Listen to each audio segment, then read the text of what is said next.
స్థలం ఆంధ్రప్రదేశ్‌లోని ఒక గ్రామం గోదావరి ఒడ్డున. అర్జున్ ఒక మంచి మనసున్న రైతు చదువు మానేసి కుటుంబాన్ని పోషిస్తున్నాడు. సీత పట్టణం నుండి వచ్చిన టీచర్ మొదట్లో గ్రామ జీవితానికి అలవాటు పడలేకపోయినా పిల్లల చిలిపితనంతో, ప్రకృతి అందాలతో ప్రేమలో పడుతుంది. అర్జున్ నేను మాట్లాడే మాటల కంటే ప్రకృతి మాట్లాడేది బాగుంటుంది. ఆ మాటలు ఆమె మనసులో ముద్రపడతాయి. సమయం గడుస్తుంది. వారు తరచూ కలుసుకుంటారు. పల్లె వీధుల్లో స్నేహంగా, నిస్వార్థంగా. ఒకరోజు సీత అర్జున్‌కి గుడి దగ్గర ఒక చిన్న పుస్తకమిస్తుంది.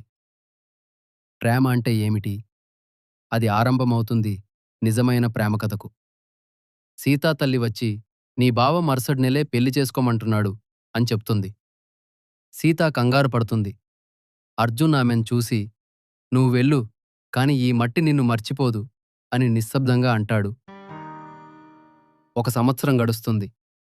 సీత తిరిగి గ్రామానికి మళ్ళీ వస్తుంది. అదే పాఠశాలకు. ఆమె గుడి దగ్గర ఒక పుస్తకం చూస్తుంది. అదే ప్రేమ అంటే ఏమిటి?